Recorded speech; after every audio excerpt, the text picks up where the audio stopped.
Okay, well, guys, we're on the top floor now of the Harbour Residence and Hotel. Okay, and I'm speaking with Chris Baker, who's the executive chef here, and we're on the top level, which is the observatory. So, hi, Chris, how are you doing? Very good, yourself? Excellent, not too bad. Let's take a quick walk through here because this restaurant isn't open yet, is it? No, it should be opening in the next couple of weeks, actually. Yep.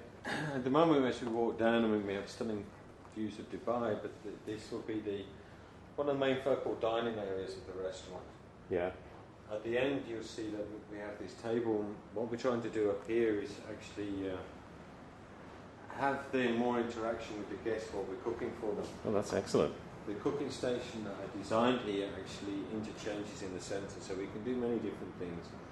We've bought most of the equipment that we can to actually make whatever we want up here. Mm-hmm. So this is very important. And then, obviously, the food is the focus. What sort of cost here, though, for an evening with the chef here, with you cooking or one of your guys cooking? Without having any beverage, myself or Geordie cooking, it would be around £300 a head. So, so £300, that's 2,100 dirham a head. Okay, cool. But this is a unique setting, isn't it? I mean, let's face it. At the end of the day, with a chef cooking, and you can see what they're doing and and asking questions, and That's what we want to do. Is we want to explain something that you'll see on the other side. This is the kitchen that is split into two: the pastry and the cold, and then the hot.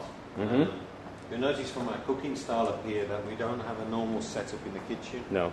Because we do a lot of modern cooking techniques. Some people call it molecular, but we're not a full-on molecular restaurant. There is some things that we use, but we're more into temperature and time and those type of things. This table that we're looking at now, overlooking the Palm, is obviously a beautiful spot, especially at night. And here, what we're going to be doing is a tasting. It's not so much, we don't want to use the word education for the guest, but we want to make it that when you come here, you can actually find out why we chose the beef. So what I've done is I've made like a flight of wine, but we're going to do it with beef. Oh, excellent. So we're going to have a wagyu, we're going to have black Angus, we're going to have grain-fed, grass-fed, and go through everything. But as a blind tasting, we explain to the guest why we chose what we did and what marbling is, because a lot of people ask me what is marbling, what is this, and I listen to, and I'm not better than anybody else, but I listen to some people on TV and say, look at that beautiful marbling, and you're like, that's not marbling. So what we want to do up here is show what it is. We're going to do it with olives, and you can come up and taste it. It's all about interaction of food. We also cook the bar snacks from here, but it's going to be a little bit of a place where we can interact, and afterwards this is going to be part of our test kitchen. Oh, excellent. So that we're going to practice out here with guests outside so they can see what we actually do rather than just think that Absolutely. we pick it out of your brains. Cool. It's a superb setting though, isn't it? It's absolutely incredible. In Dubai, I mean, a lot of people say they've got a great view, and when I was recruiting my chef for this particular outlet, and I brought him up here, and he, like I, fell in love with the idea of being able to cook up here. As you can see, the helicopter's slightly below us. Yeah. But it's a beautiful setting, and we really are trying to make it the best dining experience in Dubai. Yeah.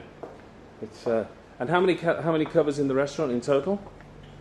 Well, including the bar, we would have around 140. So it's a small restaurant, it's intimate, it's nice size.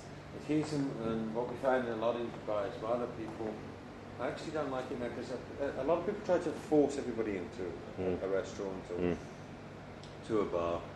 We believe that, if you want to come up here and have this view and have the ambience right, you don't want to be pushing past people, you don't want it crowded, you don't want to be feel that way as you're talking, everyone else is listening to you. Yeah, sure. Because the dining experience of here will be slightly different, whereas it's not quick brush style. I mean, it is what we'd like to think that we're going to be on a different league up here. So. Yeah. And what's your background, Chris? Tell me where else have you worked? My last position, I was in India actually for the JW Marriott out there. Oh, were you? Wow. Yeah, so that was. It was a lot of fun in India. Yeah, 2.5 years. Yeah. Yeah, it was. I learnt a lot. Yeah. I really did. Because we had so much fun. Yes. It was nice as well because I got back into cooking. Yeah.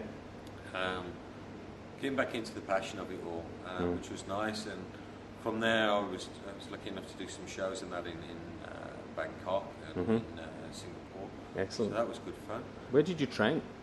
I trained in England actually, and it was quite bizarre because I trained at the National Exhibition Centre. Know it well, yeah. And most people think that it's the Pie and Chips Brigade, but actually in the centre core of there's restaurants, and they put me through my training there quite a few years ago now. And, I went to the Birmingham College of Food and Domestic Art, as it was called then. Yeah. I don't know what it is now, some creative. Probably the University of Food or something now, yeah. But I think after I left England in '96, and I think that's when I realised that although Britain's got a great cooking environment now, and I was lucky to start in the mid-'80s, so just as Marco Pierre White was coming to his powers and starting to change the face of British food, I went then and I went over to Saudi Arabia in '96 working for Rosewood Hotels. So that was my first taste in boutique hotels. And, I really liked it, and I've been in Dubai and Switzerland and Jordan. So it's quite an eclectic mix, isn't it? Are you enjoying working in Dubai? Dubai's great. Yeah. Dubai is not as glamorous as everyone thinks, because they say, the sun always shines, but it's probably about 45 degrees outside, so we don't go outside. But most of the time, it's a beautiful place, and there's a lot of things you can do here that you wouldn't normally do or have the opportunity to do. So, is that because people are willing to pay a little bit more for high quality and unique experiences? Yeah, I think because when you come to Dubai, it is a shock. I mean, I came here first in '97, and a lot of the place wasn't here then. And when people come back and they realise that, I think it's Adidas that say impossible is nothing. Dubai should sue them, 'cause impossible really is nothing out here. And I think now people get that they want to try it. They want to go to a different level. They want to say, well, if I'm here, I'm going to try it. Yeah. As well, I think because the local food or the Arabic food is very palatable for everybody. Because a lot of people, they go, it must be sheep's eyeballs and all that. And then when they find out it's kebabs and shawarma, and then the meze is actually just some salads. It's the origins of tapas, That's the right. Andalusian tapas. So people then start to relax in Dubai. And it's a great place. It really is. Well, listen, thank you very much indeed for taking time out of your busy schedule, and I'm sure you're finding it a little bit hotter than Solihull in Warwickshire in the UK, yeah. But good luck with the new restaurant, and we look forward to exploring it with you sometime in the future. Thank you, and I believe it's flooded there at the moment. In Australia, yeah. Solihull. Oh, in Solihull. Yeah, Well, Solihull and Australia, I've got to tell you. Thank you very much. You're welcome.